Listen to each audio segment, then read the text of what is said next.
I'm Cordina, and this is my story on JD Undisputed.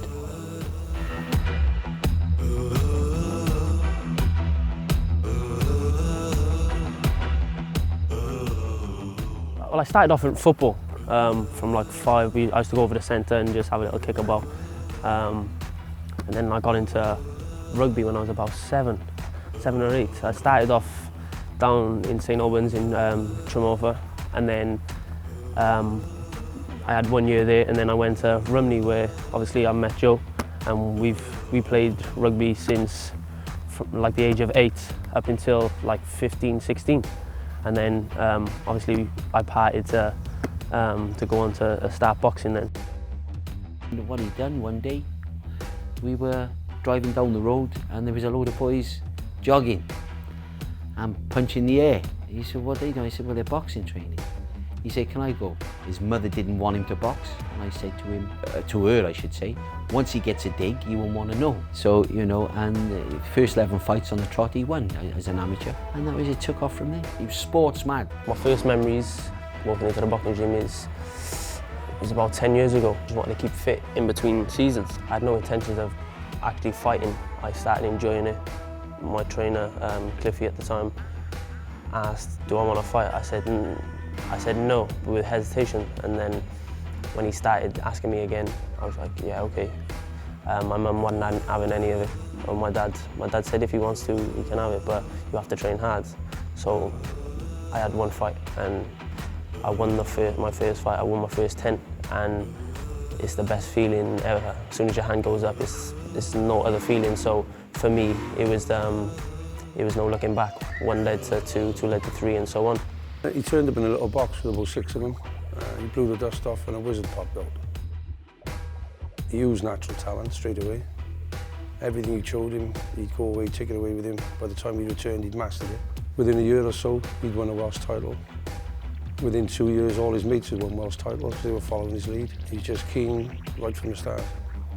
All Joe's uncles on his mother's side boxed. His uncle, Steve Curtis, was a very good boxer, good amateur, and I think he won the British. His footwork was lovely, his balance. His listening was his main point. In the corners at the end of each round, he'd listen intently, he'd take it straight back out. I never thought for 1 minute he would have kept up with it, you know, in the beginning. But I watched him and I thought, is he? And I could see things with him, but obviously I'm not a coach. The person, which was Cliffy, I had all my faith in Cliffy without a shadow of a doubt. He'd always be helping the other youngsters. And I had a couple of open class boys there. They would pass on their knowledge to Joseph, he'd pass it on to the rest. And the squad developed really quickly with him. And you could see he hates losing at anything. And if he took up crocheting, he'd be the best at that, so you could see from an early age he was blessed. So. Obviously when I started boxing, really La Hoya was around, Bernard Hopkins, all these fighters, Joe Calzaghe's, all these fighters. You don't really look into the pinnacle of the amateurs. But then when you start getting into it and you know the pinnacle of amateur boxing is Olympic Games, and then just below you got World Championships, European Commonwealth Games, all that sort of thing, then you start looking at the top amateurs. So for me, I started watching them. I was taking little bits from each fighter. I was like Lomachenko's when he was a top amateur. He run the amateur game for years. I was taking little bits from him. James DeGale I watched as an amateur when I first started. And then Frankie Gavin as well. He was probably one of the best amateurs I've seen, apart from Lomachenko. When I first started, I was watching all these boys and they were on Team GB. So that's where I wanted to be. I knew that's where I had to be if I wanted to do anything as a boxer. And the Olympic Games, like I said, is the pinnacle of boxing. That's where I wanted to be, and I knew that was my goal. Monday till Thursday, he was always up in Sheffield. And he'd come down, whether he went over to Tony's or not, I don't know. And then they used to phone him to go and spar with Selby and so on. But that was it. Like. That was brilliant to see that for him. Commitment again, away from his family at a young age as well. When you're young, you get homesick. And he was willing to go up there, come back on the weekends, dedicated to himself, dedicated to his craft.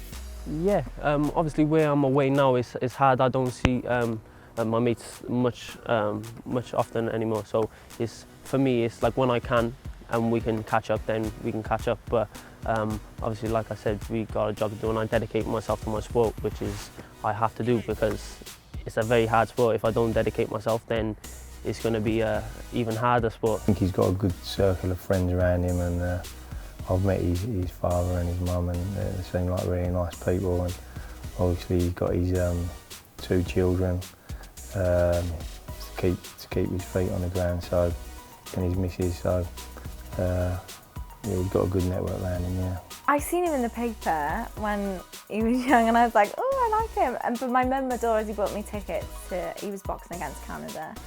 And my mum had already bought me tickets, and I went to his fight, and we didn't speak the whole time because he was too shy, and then we just got speaking from there, really. I had no interest. Oh, shit. I'm stuck now. So 10 years later. yeah, 10 years later. Being away from a family, I think, is the first one. If you ask him, his family, and not long recently he's had another daughter, so again he has to be away from her. And going back to being away for 8 years for his amateur career, away from his family, and now he has to be away from them again in his professional career. It's been hard because obviously I've had the 2 babies, and he's lived away for 7 years of the 10 years we've been together, so that's been hard. But to be honest, I'm used to it now, so we sort of just crack on with it. It's just like our life now, it's just our daily routine. So it has been hard, but we're reaping the rewards as it goes, so it's not too bad at all, really. For me, being away from my family, of course I've felt like giving up. I think most boxers in my position, and being away from home for so long, I was away for 7 years with the GB program. You have bad days and you have good days, but more good days than bad. So yeah, you have the little things in the back of your head, but it's a great sport, and I love it, and I'm glad I got into it. Everyone's got their individual styles. I know that he watches a lot of all gay line areas and soul elf areas and that sort of style. He likes to shape himself on, but you know, Joe Cordina's got his own style about him anyway. Rio, unbelievable. It's probably one of the best experiences of my life. I would have loved to do it all over again. I didn't come back with what I wanted to, and I wanted a medal, a gold one at that, but obviously everything happened for a reason. Right after 5 fights fighting for your first title, he's like a long way ahead of a lot of other fighters, you know, so we'll just have to see how he performs and take it fight by fight, and then we'll see. World champion, easy. Easy. Not looking past anything. You have to look at the foundations of where he started. And I 100% think he'll be a world champion. For me, I've done everything I wanted to do as an amateur. Now I've turned pro, I've done everything I've wanted to do so far. I've signed with the best promoter in the world. I've boxed on the biggest shows, which I can't ask for more. And now the journey continues. Hopefully I'll become a world champion.